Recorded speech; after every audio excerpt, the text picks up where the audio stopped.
The Bible isn't just a book of random stories. It's 66 different books that come together to tell one story. An incredible one about God's love for us. And now for an amazing story inspired by the book of Matthew, chapter 20, verses 1 to 15. While Jesus taught in many different ways, he often shared his most important truths as stories. He would take animals and things and situations in people's lives to help them understand something bigger. And one day, Jesus was explaining to his closest friends what the kingdom of heaven was like. And to help them connect, he used a story. And if Jesus was to tell that story to us in our world today, it would probably go something like this. There once was an owner of a very large vineyard. Welcome to the great green grape vineyards. One fine autumn day, the man called in his manager to find out how the grapes were doing. The grapes, they are fabulous this year. Great. We'll be able to sell even more grape jam and grape juice. Don't forget the grape soda. Grape syrup, grape pie, grape tarts. If there's extra, we'll make dried grapes. Raisins? No, just dried grapes, I think. Oui, monsieur. But we must pick the grapes immediately before the beetles get to them. The next morning, the vineyard owner rose while it was still dark and hurried down to the center of town, where even the man at the coffee cart was still yawning. One grape latte, please. A few people were already lined up, noshing bagels.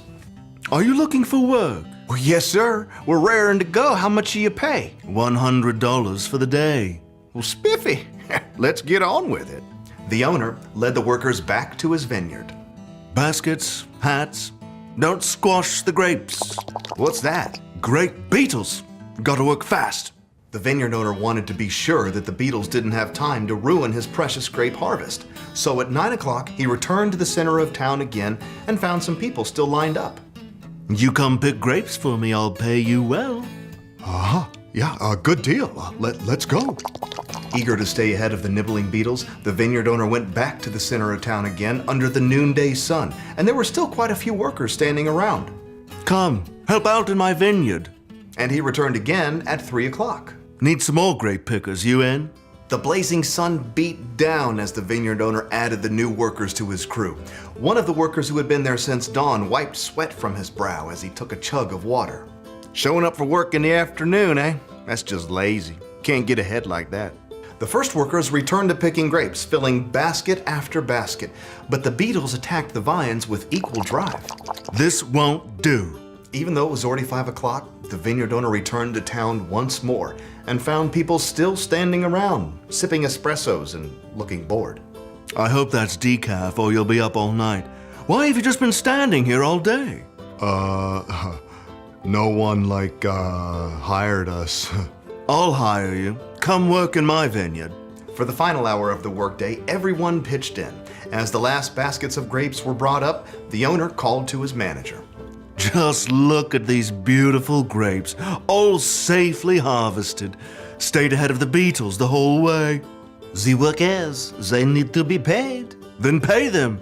Start with the ones I hired last of all. The manager pulled out his cash box and lined up the workers. He started with the ones who had picked grapes for only an hour. For you, $100. Like totally rad, man. At the other end of the line, the workers who began at dawn were doing some quick math. $100 for 1 hour of work. That means we're about to get over $1,000. Score! The manager continued handing out pay packets to the workers who started at 3 o'clock. $100. And noon. $100. And 9 o'clock in the morning. $100. Okay. By the time the workers who started at 6 a.m. reached the front of the line, they were getting a little worried. You're paying us what's fair for working all day, right? That is correct. $100. What? No way! The early morning workers stalked off to find the vineyard owner. You paid those slackers who only worked an hour the same as us. Even though we sweated all day picking your lousy grapes. Just look at this sunburn. Friend, didn't you agree to $100 for the whole day? That's a technicality, sir. Do you feel cheated because I gave so freely to the other workers? Don't I have the right to do what I want with my own money? But it's not fair. Take your money and go. I want to give the ones I hired last the same pay I gave you. The early workers glared and skulked away, cash in hand. Take some dried grapes with you. Raisins. We don't have any of those, just dried grapes.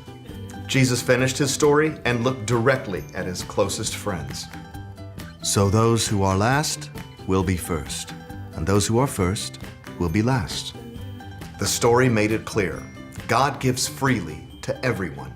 Rather than focusing on what you don't have, choose to be thankful for what you do have.